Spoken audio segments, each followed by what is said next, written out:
Fl-isem tal-Missieru tal-Ibenu tal-Ispiritu Santu. Amen. Kif is-smawiet jitqaddes ismek, tiġi saltnatek, ikun li trid int kif is-sema jgħidha fl-art.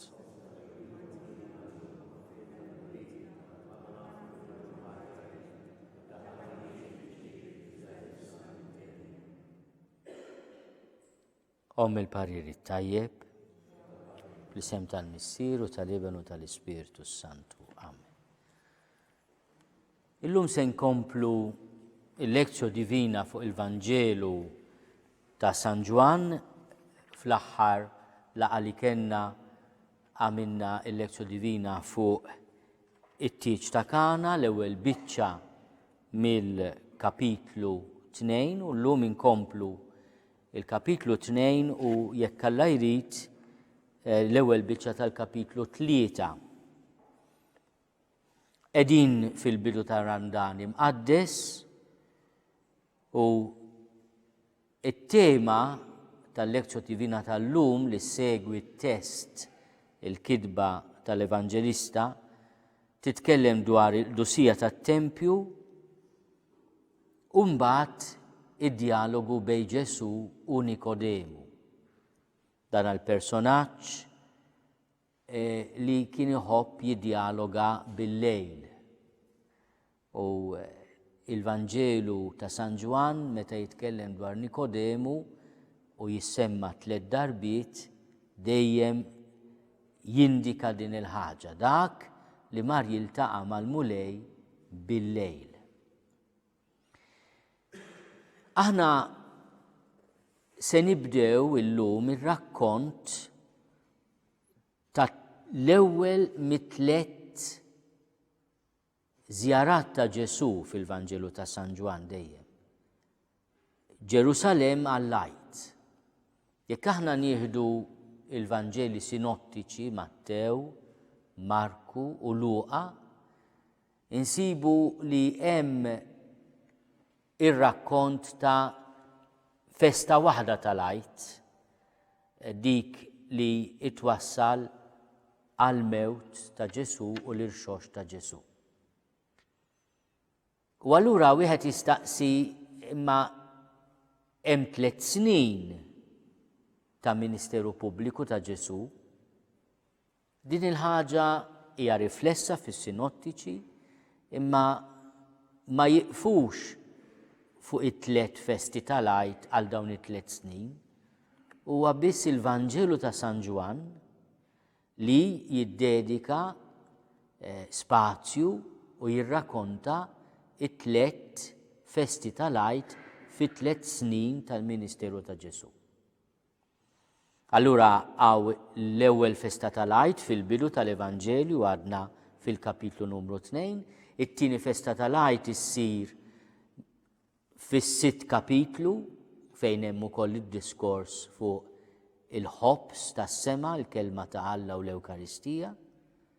U mbagħad it-tielet festa tal-Għajt dik li hija l-qofol u li fil-Vanġelu ta' San Ġwan tieħu dak li jissejjaħ il-ktieb tal-Glorja. Il-Vanġelu ta' San Ġwan f'diversi kummentarji jinqasam bejn il-ktieb tas-sinjali li qegħdin bħalissa fih u bdejna bl-ewwel sinjal fil-lezzjo divina li għaddiet fil-tieġ ta' Kana, dak kien l-ewwel sinjal u d-dixxipli tiegħu raw il-glorja tiegħu u emmnu fih. Imbagħad hemm il-ktieb tal-Glorja, mela l-ktieb tas-sinjali u l-ktieb tal-Glorja. Il-ktieb tal-Glorja jikkorrispondi għal tielet u l-aħħar Għajt tal-Ministeru Pubbliku ta' Ġesu. U għalhekk m'għandniex niskantaw mela jekk l-ewwel kelma li nsibu fil-vers 13 tal-kapitlu 2 għadna fit-tieni kapitlu huwa kien qorob l-Għajt tal-Lut. Aħna faċilment ngħidu mela ġiġa waslet il-ġimgħa l-kbira. M'għandniex għalfejn naġlu daqshekk għax għadna fl-ewwel Għajt, għadna fl-ewwel sena tal-Ministeru Pubbliku ta' Ġesu. Kien qorob l-Għajt tal-Lut u Ġesu tela Ġerusalem. Mela Ġesu jagħmel dak li jagħmel kull ludi osservanti. Fatti jitla Ġerusalem darba, darbtejn, tlieta fil-Ministeru Pubbliku bħalma kien jagħmel ta' ludi vera u fidil li kien. Jekk intom mbagħad tgħidu fil-Vanġeli kemm il-darba jissemma il-preżenza ta' Ġesu fit-Tempju. Jissemma ta' 40 jum, tissemma wkoll il-praspura li għamel ta' 12 sena u li nsibuha fil-Vanġelu ta' San Luqa, imbagħad għandna dawn it-tliet mumenti fejn hu jitla fit-Tempju għal festa tal-Għid u momenti oħrajn. Fit-Tempju sab min qiegħed ibih barrin, naċ u ħamiem u min kien bil-qiegħda isarraf il-flus. Wieħed irid jieqaf biex jifhem li di kienet attività neċessarja għat-Tempju. Għaliex l-ewwel nett kien hemm bżonn li dak li jkun jersaq għas-sagrifiċċju bl-offerti jew barrin, jew naċ, jew ħamiem. Il-ħamiem kienet l-offerta tal-fqar. Il-naċ kienet l-offerta tas-sinjuri, il-barrin ukoll. U allura f'dawn it-tliet kategoriji hemm is-sagrifiċċji li joffri l-poplu kollu. Mill-offerta tas-sinjur sal-offerta tal-fqir. U din il-ħaġa tfakkarna li fil-preżentazzjoni ta' Ġesu fit-Tempju jissemmew pargamim jew żewġ bċieċen li huwa l-offerta tal-fqar. Ma jissemmix il-ħaruf jew naġa. Marija u Ġuseppi jiġu assoċjati fil-Vanġelu ta' San Luqa mal-offerta tal-fqar. L-ironija hija li il-Madonna f'idejha kellha il-ħaruf ta' Alla. Veri marret bl-offerta tal-fqar, imma hi kienet tippreżenta lil mulej propju il-ħaruf ta' Alla li dwaru ikkummentajna meta tkellimna fil-profond ta' dan it-titlu li jagħti Ġwanni l-Battista lil Ġesu. Barra minn hekk hemm ukoll bil-qiegħda dawk li jsarfu l-flus. Għaliex kienet neċessarja din l-attività fit-Tempju? Kienet neċessarja għaliex it-Tempju ta' Ġerusalem kien jattira il-lut mhux biss tal-Palestina jew tal-Art Imqazza kif nafu aħna, imma anke il-lut tad-diaspora, l-lut li kienu jgħixu madwar il-Mediterran f'ambjenti pagani. U kienu jiġu Ġerusalem bil-muniti tagħhom. Sal-muniti tagħhom kienu muniti jew Griegi jew Rumani. U kien ikollhom stampat fuqhom xi alla pagan. U allura fit-Tempju ma kienx ammess li jidħlu dawn il-muniti. U lakin hemm bżonn li dawn il-lut isarfu il-muniti pagani tagħhom bi flus li huma iżjed rispettużi għal dusija tat-Tempju, din l-ironija, li dan kien servizz li suppost jiżgura l-dusija tat-Tempju. U allura kien servizz neċessarju għaliex fit-Tempju ma setax tidħol ġbija pagana ta' xi alla Grieg jew Ruman. U dan il-mulej xi jagħmel? Għamel sawt mill-ħbula u keċċihom il-koll il-barra mit-Tempju bin-naċ u l-barrin tagħhom. Xerret il-flus ta' dawk li kienu jsarfu u qalbilhom l-imwejjed. U lill-bejjija tal-ħamiem, dawk li kienu ibijow il-ħamiem lill-fqar, lill-bejjija tal-ħamiem għalilhom: warbu dawn minn hawn u dar missieri tagħmluhiex dar tan-negozju. Tajduli għaliex qala biss lill-bejja tal-ħamiem, ma nafx. Imma Ġesu f'dan il-kumment juri s-soltu simpatija preferenzjali tiegħu għall-fqar. U allura jista' jkun li ħamiema t-tempju kienet tiswa daqs 5 ħamimiet ta' barra. Kultanti tkun f'ambjenti fejn titlob biex tixtri kafè u jiġi jiswielek aqqas li kien jiġifieri ġabuh dirett mill-Brażil bl-ajruplan dak il-ħin. Jiġifieri anke Ruma hemm postijiet fejn torna x'torna titħallas 10 darbiet iżjed għax inti qed tammira ma nafx pjazza u hekk. Kien hemm prezzijiet u prezzijiet u nimmaġina il-ħamiem tat-tempju minħabba li kien fit-tempju kellu prezz speċjali wkoll. U allura bħal ta' duty free. U Ġesu jirreaġixxi għax dana kienet l-offerta tal-fqar. U allura din il-kelma qiebsa ħafna, dar missieri tagħmluhiex dar tan-negozju. Jiena nixtieq anke biex waqt li nagħmlu l-lezzjo nibdew nagħmlu anke l-meditazzjo u l-kontemplazzjo nieqfu ftit fuq din il-kelma ta' Ġesu. Mhux biss il-ġest, ħalli jekk naraw il-ġest naraw li Ġesu mhuwiex taħlewwa kbira f'dan il-mument. Allura dawk is-santi taċ-ċikwejra li mdorrijin minnhom hawnhekk jieħdu bixra differenti. Jgħidu, ma nafx jekk hux veru ma jgħidu li wara li bdiet id-devozzjoni u li Ġesu lil Santa Marija Margherita Lacoque afdala d-devozzjoni tal-qalb ta' Ġesu u qalilha li xtaq lill-Ġiżwiti jippromuovu din id-devozzjoni.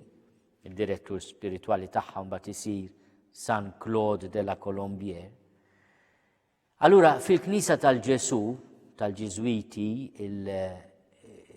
Ruma il-Ġiżwiti xtaqu jagħmlu kwadru ovali ta' din devozzjoni ta' Ġesu.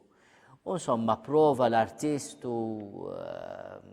ma ħadimx insomma da. U spiċċa biex jipperswadihom li dak kien Ġesu li ħen għamel il-wiċċ ta' Ġesu fuq il-mara tiegħu u m'għamillu d-daqna u ħadem. U din hija b'xi mod daħlet anke fid-devozzjoni din l-idea ta' Ġesu diabetikament ħelu, ġifieri ta' qalb ħelwa wum li wara kollox, jekk ma nafx jekk kellu xi imma qalb ħelwa wum, żgur, għax ta' qalb ħelwa.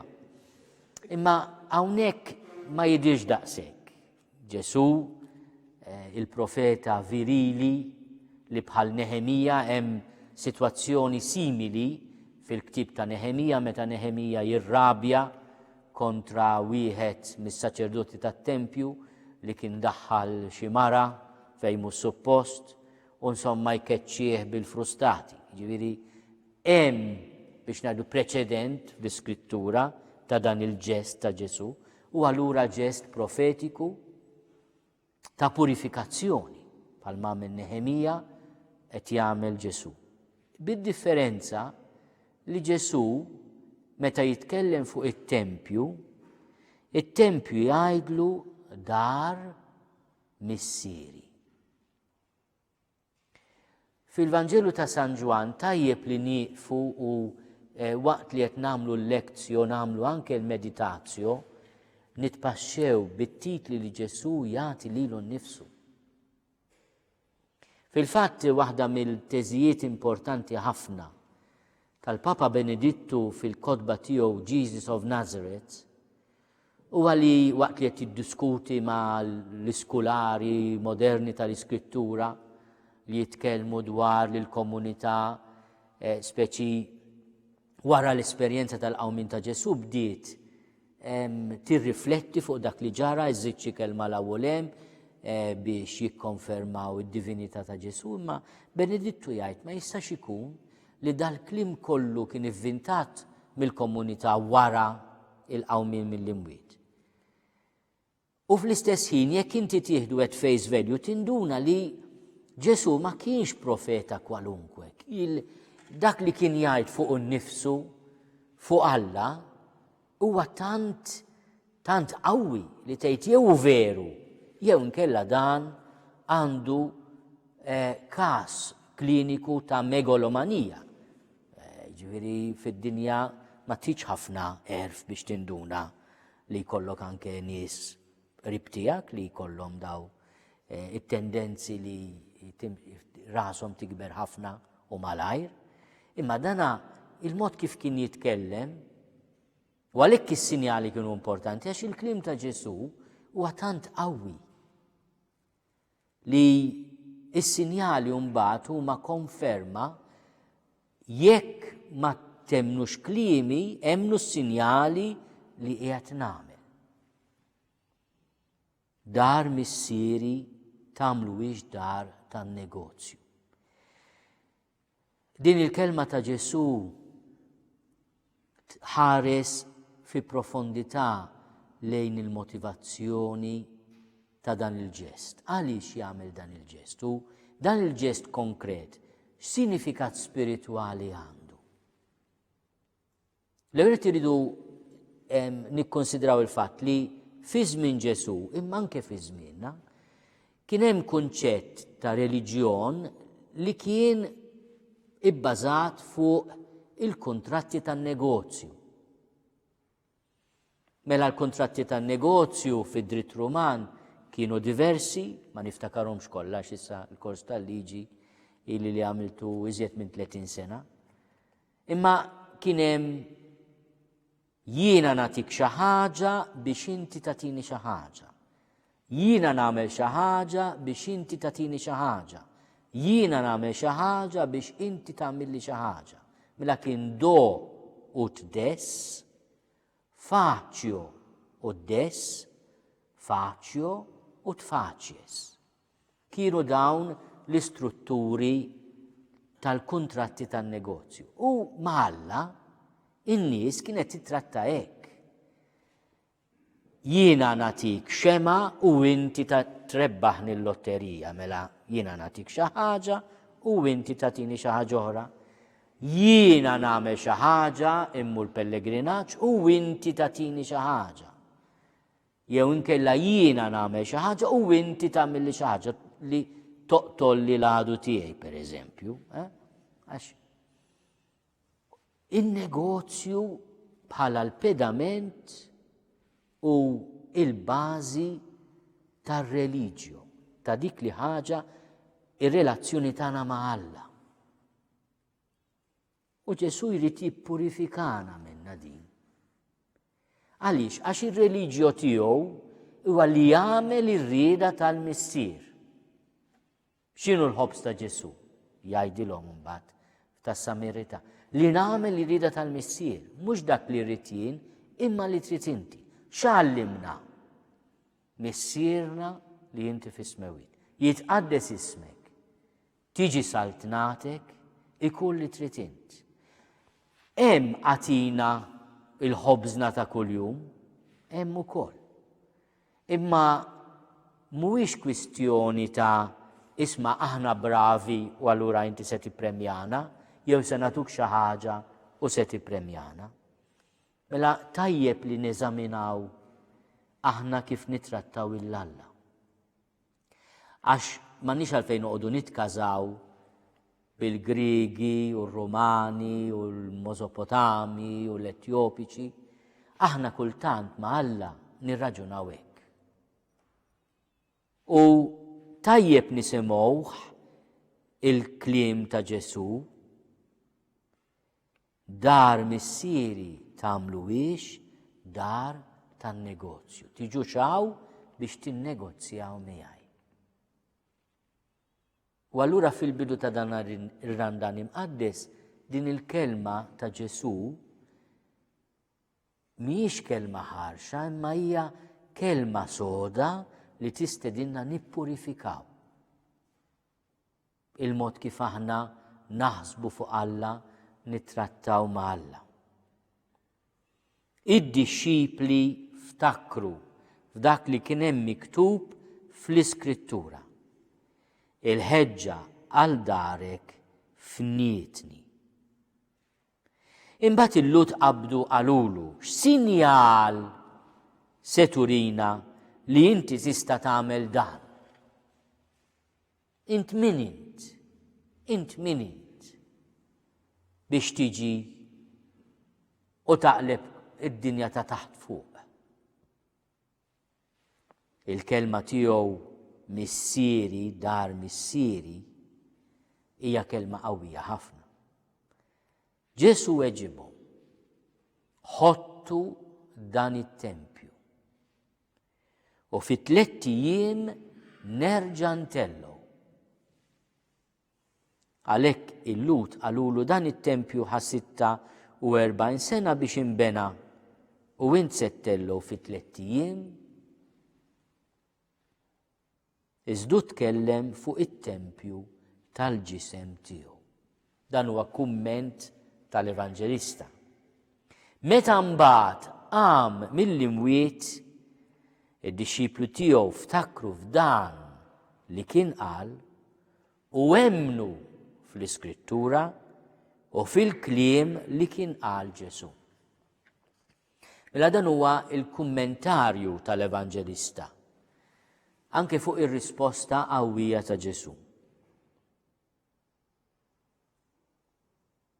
Is-sinjal li joffrilhom huwa is-sinjal ta' Ġona. Fis-sinottiċi għandu din l-espressjoni Ġesu.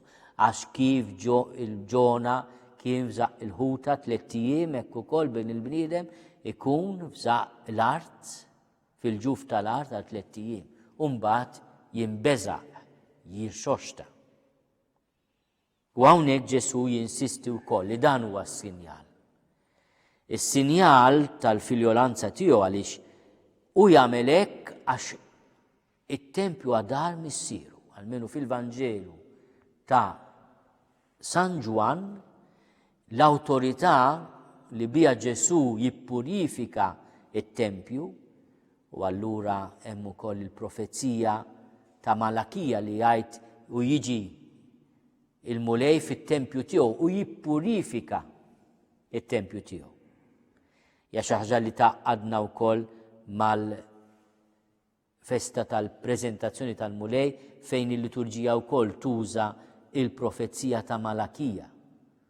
Il-mulej li jidħol fit-tempju tiegħu, li jippurifika t-tempju tiegħu. Imma dana mhux biss ta' tarbija ta' 40 jum issa bħala adult ta' 30 sena fil-Vanġelu ta' San Ġwan din jagħmilha fil-bidu tal-ministeru pubbliku tiegħu. Mentri fis-sinottiċi dan il-ġest qawwi huwa il-bidu ta' tmiem. Fil-bidu tal-aħħar għajt fejn b'dan il-ġest kontroversjali jidħol fi ġlieda mal-establishment u jgħidu isma' dan iridu neħilsu minnu. U b'xi mod anke fir-rakkont ta' San Ġwan hemm din l-isfida li l-mulej Ġesu jagħmel lil-Lut ħottu dan it-tempju. Ħottu dan it-tempju. U fi 3 ijiem nerġa' ntellgħu. Hawnhekk għandna wkoll immaġini importanti ħafna tal-mewt u tal-irxox ta' Ġesu. Jekk il-mulej stess jitkellem b'diversi modi meta jitkellem fuq il-passjoni, il-mewt u l-qawmin tiegħu. Li jintrefal fuq, li jitolla. Imma hawnhekk hawn it-tempju tal-ġisem tiegħu li jinħatt fil-ġimgħa l-kbira u jerġa' jittella, anke il-verb jittella ifakkarna fl-irxox tiegħu. U kienet jitkellem fuq it-tempju tal-ġisem tiegħu. Aħna u nitolbu fuq din is-silta niftakru ftit li din il-kelma ta' Ġesu hija żviluppata ħafna fit-teoloġija ta' San Pawl. Meta jitkellem dwar il-Knisja u aħna l-insara t-tempju tal-mulej. Mela it-tempju mhuwiex biss il-ġisem ta' Ġesu imma wkoll il-ġisem tiegħu li hu l-Knisja u anke aħna tempju tal-Ispiritu Santu. Mela din il-kategorija li aħna nsibu fit-tieni kapitlu ta' San Ġwan hija biex ngħidu hekk kategorija fortunata ħafna. Għaliex jekk inti tħares lejn Knisja u tara l-aslaleb tal-konsagrazzjoni, dawk huma wkoll sinjal li dan huwa t-tempju tal-mulej, imma huwa wkoll is-sinjal tal-ġisem ta' Kristu li huwa il-Knisja. U importanti ħafna li għalkemm qegħdin fit-tieni kapitlu jiġi introdott il-qawmien mill-imwiet.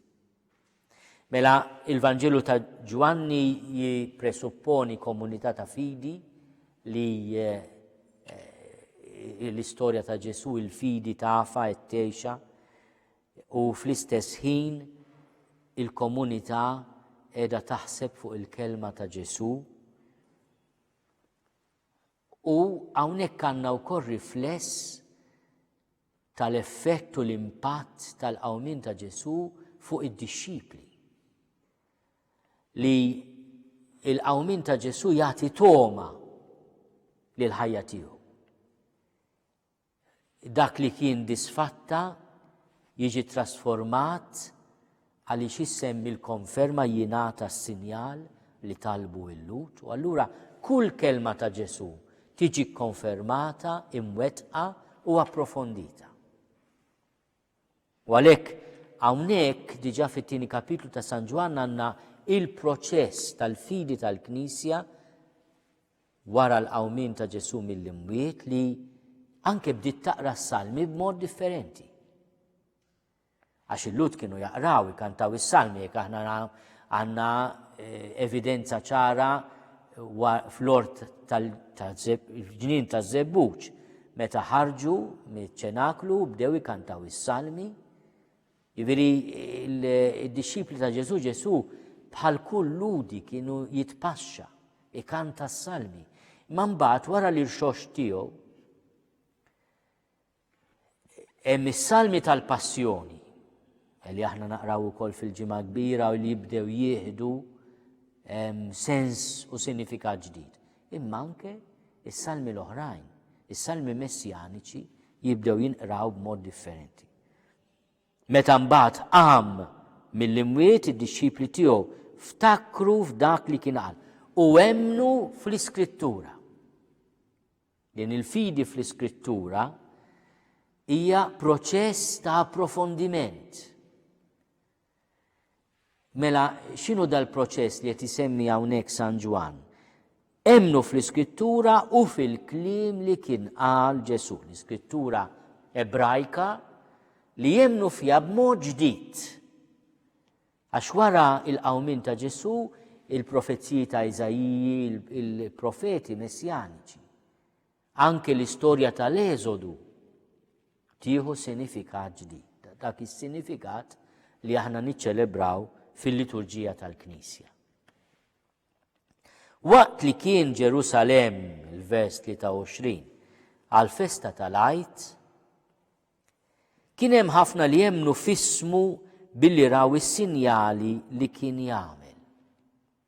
Imma Ġesu min-naħa tiegħu ma kienx jafda fihom għax hu kien jaf lil kulħadd u ma kellux bżonn min jagħtih xhieda fuq il-bniedem għax hu stess kien jaf x'hemm fil-bniedem.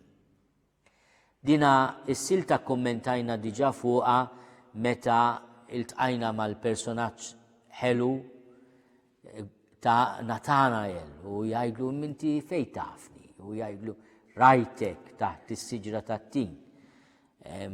U edna il-mulej jaf il-qalb, jaf jiżen dan huwa Iżraeli li fih m'hemm l-ebda erq. Ġifieri mhux qed jara biss il-Natanael qed jagħmilu l-X-ray, joħodlu l-X-ray. Jew illum ma nafx jagħmlu iżjed profond, insomma, jaralu l-ġewwieni tiegħu. U ma kellu bżonn min jagħtih xhieda hu kien jaf x'hemm fil-bniedem. Mela il-fidi superfiċjali tbeżżgħu il-Ġesu. Hemm fidi u fidi. U naħseb din hija introduzzjoni tajba għal dan il-personaġġ li kien jiltaqa' ma' Ġesu bil-lejl. Il-kapitlu 3 jibda jintroduċi wieħed mill-Fariżej. Mela għandna il-Lut li b'xi mod qed jisfidaw l-awtorità ta' Ġesu, imma fosthom hemm ukoll xi ħadd li jixtieq ikun jaf iżjed.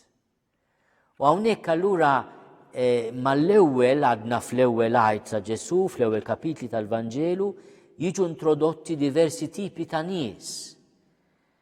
Allura jiena naħseb din hija ħaġa importanti ħafna li nifhmuha li l-Vanġelu ta' San Ġwan kultant jiġi akkużat li huwa antisemita ħafna xi Lut huma kategorija li dejjem f'polemika ma' Ġesu jikkonfrontawh, jgħajruh anke bommu kif naraw fil-kapitlu 8, u mbagħad jirrabja hemmhekk jirrabja Ġesu, ħafna jirrabja.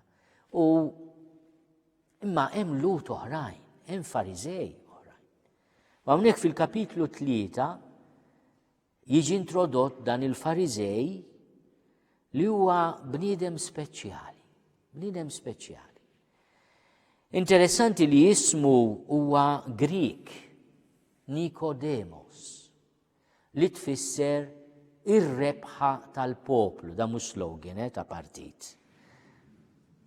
Partit tal-farfett. Nikodemus. Nike, m'għandix taqsam mal-Awċi, laqqas Nike, jiġifieri l-vittorja.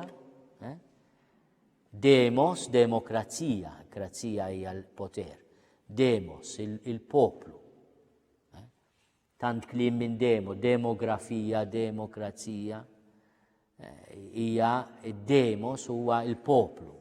Dan Nikodemus, ir-rebħa tal-poplu. Isem interessanti, ma nasibx li kien jismu hekk. Kien hemm fost il-Fariżej raġel jismu Nikodemu. Wieħed mill-gbarat tal-Lut, pezzo grosso jgħidu l-Taljan. Dan ġie għand Ġesu bil-lejl. Da ġie għand Ġesu bil-lejl. U qallu, Rabbi, Ma'allem. Mela mhux maċċudaxxa ta' Nażaret.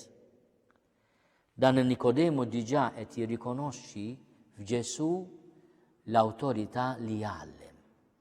Maċċudaxxa da, la 30 sena. Li għadu kif ġi sfidat, inti x'awtorità għandek taqleb kullimkien tgħidilna li aħna qed nagħmlu n-negozju menti qed nagħtu servizz lill-poplu, anke lill-fqir qed nieħdu ħsieb u nġibulu l-ħamiem. Da ġie għand Ġesu bil-lejl u qallu Rabbi, aħna nafu li inti Ma'allem mibgħut minn Alla. Għax ħadd ma jista' jagħmel is-sinjali li qed tagħmel int jekk ma jkunx Alla miegħu. Mela dan u ma jitkellimx f'ismu innutaw il-plural aħna. aħna nafu, mela kien hemm grupp ta' nies li kienu qed jinnotaw is-sinjali ta' Ġesu u kienu qed jgħidu hawn naraw li ttalla. Għax is-sinjali li kien qed jagħmel kienu sinjali hekk ċari għal min irid jemmen li wieħed ma setax jagħmilhom jekk ma jkunx Alla miegħu. Mela huma diġà almenu l-grupp li Nikodemu qed jirrappreżenta huma lut intelligenti li qed jirrealizzaw li dan Alla miegħu. Nikodemu jissemma darbtejn oħra fil-Vanġelu ta' San Ġwan. Ħalli nieqfu ftit fuq dan il-personaġġ biex nifmu kemm hu importanti dan id-dialogu li jsir fil-bidu tat-tielet kapitlu. Fil-kapitlu 7, vers 50,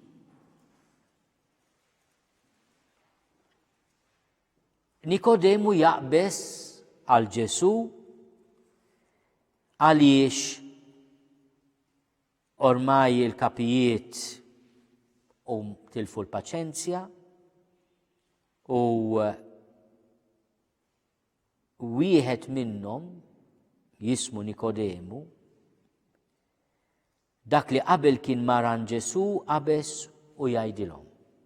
Jaqgħu il-liġi tagħna tikkundanna lil xi ħadd qabel ma tisma' lilu stess ħalli tkun taf x'inhu jagħmel. Mela fil-kapitlu 7, vers 50 u 51, Nikodemu jaqbes għal Ġesu. Juża argument forensiku, argument legali, li jisma' qabel tikkundanna xi ħadd tittisemhu. Bil-Latin il-prinċipju audi et alteram partem, li inti tisma' lil xi ħadd qabel tikkundannah. Ma taqbadxu inti għax qed jirriex lill-establishment taqbad u taqtalu rasu. Imbagħad nerġgħu niltaqgħu miegħu fid-difna ta' Ġesu. Għaliex jissieħeb ma' Giuseppi ta' Arimatija u iġib u Giuseppi ta' Arimatija taħlita ta' mor u sabbara. Jekk aħna naqraw il-kapitlu 19, il-vers 38, 38, 19, vers 38, insibu hekk, wara dan Giuseppi minn Arimatija li kien dixxiplu ta' Ġesu bil-moħbi, daw it-tnejn kienu naqra pare, bil-moħbi għax kien jibża mill-lut, maru talab lil Pilatu biex jieħu l-ġisem ta' Ġesu. Pilatu ħallih u ħall ġisem tiegħu. Ġie wkoll Nikodemu, dak li qabel kien maran Ġesu bil-lejl, mela wieħed jibża mill-lut, u l-ieħor kien maran Ġesu bil-lejl. Koppja interessanti. U ġab miegħu taħlita ta' mor u sabbara tiżen xi 100 libra. Il-Papa Benedittu fil-ktib tiegħu Jesus of Nazareth jgħid din hija kwantità eżaġerata li kienet tintuża għar-rejiet. Mela Nikodemu bi kellu biex jixtriha għax kienet tiswa ħafna flus. Il-islat immaġi mhux ta' bxejn iġibu l-mirra magħhom li kienet ħaġa prezzjożissima. Maħnet ngħidu 100 libra, 100 libra. Iġib Nikodemu. Dawn it-tnejn ħadu l-ġisem ta' Ġesu, kebbeħ bil-faxex tal-għażel bil-fwejja kif soltu jagħmlu l-lut qabel id-difna. Imma il-kwantità li jġib Nikodemu turi li qed jitratta l-mulej bħala s-sultan tal-lut. Il-kelma li kellu fuq is-salib, Ġesu Nazzarenu, sultan tal-lut. U b'dan id-dettal żgħir, 100 libra, il-kwantità juri li qed jitrattaħ ta' sultan tal-lut li kien. Mela dan huwa Nikodemu. Nikodemu bil-lejl, Nikodemu li huwa l-avukat, difensur ta' Ġesu, u dak li mbagħad jitrattaħ ta' sultan tal-lut fid-difna tiegħu. Mela dan huwa l-personaġġ. Personaġġ li aħna nisiltuh mill-propju mill-tliet darbiet li San Ġwanni semmih fil-Vanġelu tiegħu. Ġesu jwieġeb lil Nikodemu, tassew ngħidlek. Tassew ngħidlek. Li jekk wieħed ma jitwilidx mill-ġdid ma jistax jara is-saltna ta' Alla. Dana il-kunċett ta' twelid mill-ġdid. Allu Nikodemu jaqbad il-kunċett titwilet mill-ġdid u jgħid imma żgur inti ma tistax mhux żgur li mhux qed titkellem fuq it-twelid naturali u kif jagħmilha ta' avukat li hu. Kif jista' wieħed jitwielet wara li jkun xjaħ? Jista' forsi jerġa' jidħol f'ġuġ ommu jitwielet? Mela qed jgħidlu bl-argument legali isma' żgur inti m'intix qed titkellem fuq it-twelid naturali meta tgħid twelid mill-ġdid. Wieġbu Ġesu, tassew ngħidlek, innotaw l-enfasi ta' Ġesu. Mela tassew ngħidlek. Jekk wieħed ma jitwelidx mill-ġdid ma jistax jara s-saltna ta' Alla. Ir-risposta ta' Ġesu, tassew ngħidlek. Li jekk wieħed ma jitwelidx, issa jispjega Ġesu hawnhekk għandna katekeżi pass, mela twelid mill-ġdid, issa ma jitwilidx mill-ilma u l-ispirtu. Mela dan huwa it-twelid mill-ġdid. U hekk bil-mod il-mod Ġesu qed jispjega din hija l-katekeżi tal-Magħmudija. Li se tieħu post iċ-ċirkonċiżjoni. Mela skont ċertu kummentaturi jekk aħna fl-ewwel biċċa li għamilna il-meditazzjoni tagħha llum, it-tempju jiġi purifikat għax it-tempju mhuwiex dak tal-ġebel li se jiġi distrutt fis-sena 70 minn Titu, imma it-tempju huwa l-ġisem ta' Ġesu. It-tempju l-ġdid huwa Ġesu. Issa għandna is-sostituzzjoni taċ-ċirkonċiżjoni. Jekk inti kont tissieħeb mal-poplu ludi biċ-ċirkonċiżjoni, Ġesu jitkellem issa minn twelid ġdid li permezz tiegħu inti issir parti mill-poplu ta' Alla. U allura dan it-twelid ġdid huwa it-twelid mill-ilma u l-Ispirtu Santu. L-ewwel Ġesu jgħid ma jistax jara s-saltna ta' Alla, fit-tieni mument jgħid ma jistax jidħol fis-saltna ta' Alla. Mela, jekk wieħed ma jitwelidx mill-ġdid ma jistax jara s-saltna ta' Alla. Fit-tieni tarġa' hemm ma jitwelidx mill-ilma u l-Ispirtu Santu ma jistax jidħol fis-saltna ta' Alla. Dak li jitwilet mill-ġisem u ġisem, qed jitkellem dwar it-twelid naturali, l-ġisem minn ġisem.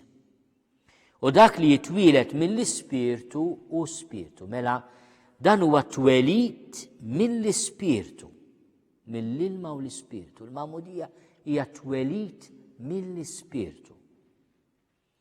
La tistaġibx jekk jiena qedlek li jeħtieġilkom titwildu mill-ġdid. Pratikament qed jgħidu ċirkonċiżjoni bħala rit estern. Ir-riħ fejn irid jonfoħ. Tisma' ħossu imma ma tafx mejn hu ġej jew fejn hu sejjer. Hekk jiġri minn kull min jitwielet mill-Ispirtu. U hawnhekk qed jitkellem fuq il-libertà ġdida li jakkwista fil-Magħmudija min isir ta' Ġesu. Kif qatt jista' jkun dan? Reġa' qallu Nikodemu. U Ġesu qallu, inti mgħallem f'Iżrael u dan ma tafux? Tassew, dawn importanti ħafna fejn tassew. Tassew ngħidlek. Amen, amen, lego u min. Tassew.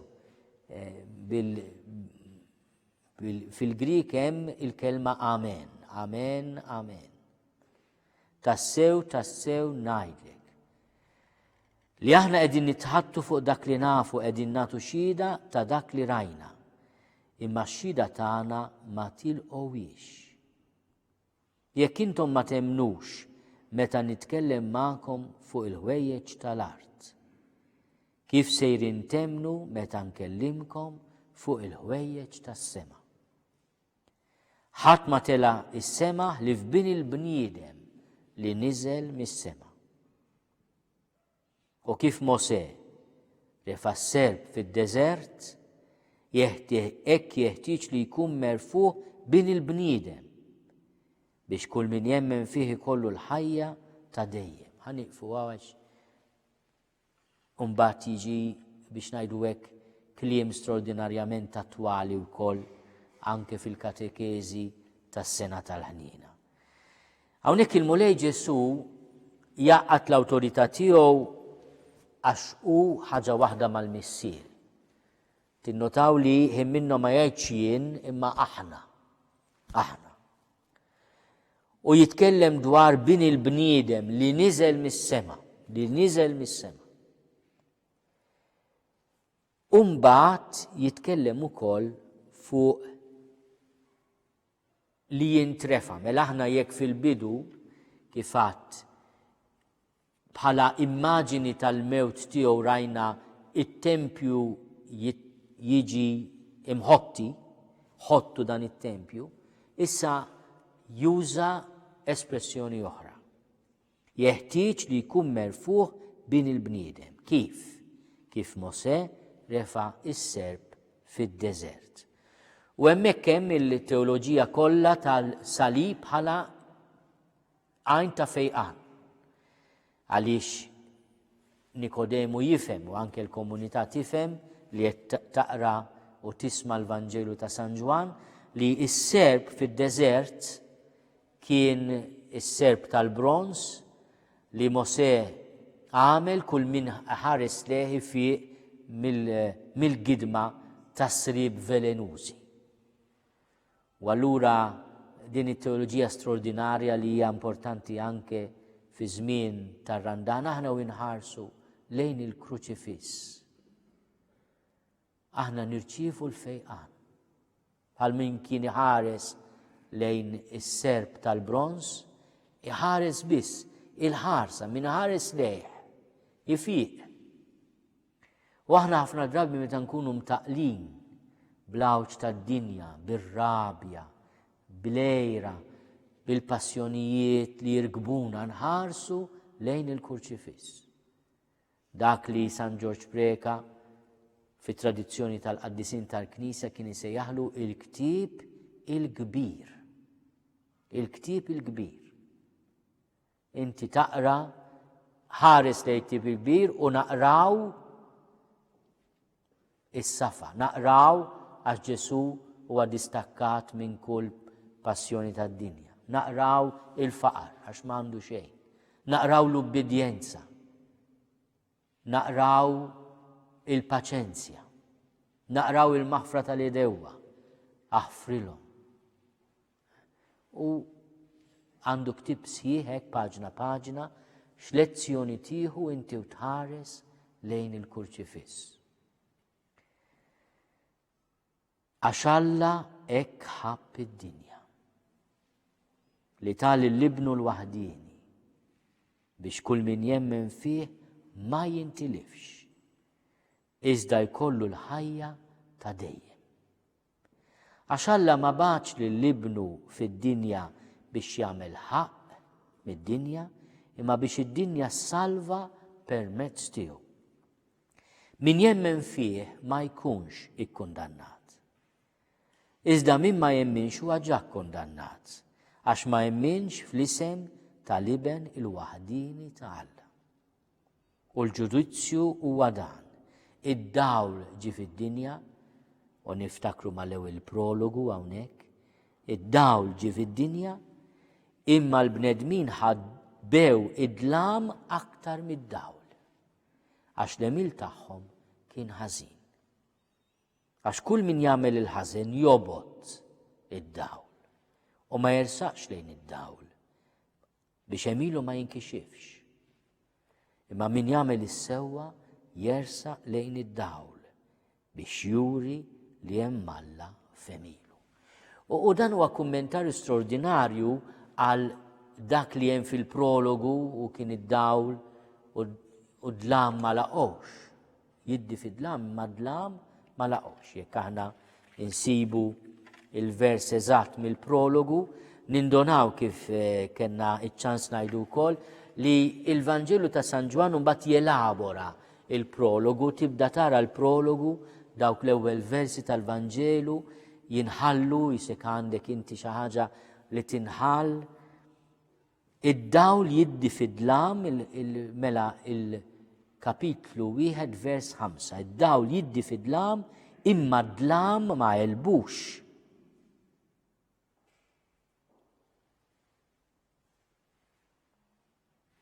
U hawnhekk għandna propju dan il-konfront.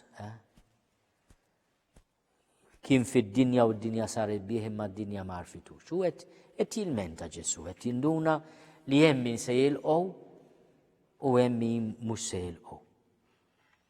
Imma hawnhekk għandna forsi biex ngħidu hekk f'sintesi l-missjoni ta' Ġesu. Jekk xi ħadd jgħidlek imma Ġesu x'ġie għamel. Ġesu x'ġie għamel fid-dinja. Intom f'min temnu. Dik l-espressjoni qawwija fil-profezija li rajna l-erba' tarmiet. Għaliex il-ġnus għandhom jgħidu min hu Alla tagħhom, fejn hu Alla tagħhom. Intom f'liema Alla temnu. Aħna nirrispondu Alla hekk ħabb lid-dinja li tali l-Ibnu l-waħdini biex kull min jemmen fih ma jintilifx. Iżda jkollu l-ħajja ta' dejjem.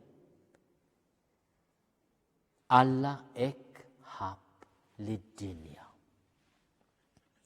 U allura mhijiex missjoni ta' kundanna, imma hija missjoni li tażilna quddiem Ġesu diffiċli tibqa' newtrali. L-istedina tiegħu hija aħna li nħarsu lejh biex infiequ li aħna nemnu fih biex ikollna il-ħajja ta' dejjem. Ejjew nitolbu f'dawn il-ġranet tar-Randan imqaddes biex aħna u nħejju ruħna għat-tiġdid tal-wedid tal-Magħmudija, napprezzaw l-ewwel nett biex nagħmlu ftit anke meditazzjo u nagħmlu l-akzjo wkoll. Se nieħdu minn din il-lezzjo divina llum. Rajna ftit l-ewwel nett Ġesu li jidħol fit-tempju, jippurifikah u jippurifika wkoll ir-reliġjon, il-mod kif aħna nittrattaw ma' Alla. M'għandniex nittrattaw ma' Alla b'sens kontrattwali ta' negozju, ninnegozjaw ma' Alla. Imma aħna nilqgħu dan Alla li bat lill-Ibnu u li lest li jagħti ħajtu għalina. U għalhekk il-purifikazzjoni tat-tempju tagħmel sens b'mod straordinarju u approfondit wara l-qawmin tiegħu mill-imwiet. Għaliex jirrealizzaw li l-kelma tiegħu iħottu dan it-tempju u jerġa' jibnieh. Imbagħad għaddejna ftit għal din il-konverzazzjoni ma' Nikodemu, dan l-avukat sinjurun, imma li mar bil-lejn ried jiddialoga ma' Ġesu u kien jaraf li Alla huwa miegħu. U Nikodemu jilqa' it-tagħlim dwar kif se nkunu parti mis-saltna tal-Alla, narawha u nitlu fiha bitwelid ġdid mill-ilma u l-Ispirtu Santu. Imma din it-twelid ġdid mill-ilma u l-Ispirtu Santu huwa li nilqgħu l-imħabba ta' Alla fil-ħajja tagħna, li aħna inkunu persważi mill-imħabba ta' Alla għalina. U kemm ħaġa sabiħa li dan ir-randan infakru xulxin u b'mod speċjali l-ħutna mbedin Alla iħobbok. Alla iħobbok. Alla ippermetta li jibnu jkun minxur fuq is-salib biex min iħares lejh ifiq biex kull min jemmen fih ikollu l-ħajja ta' dejjem. Għax Alla hekk ħabb lid-dinja. B'isem tal-Missier u tal-Iben u tal-Ispirtu Santu.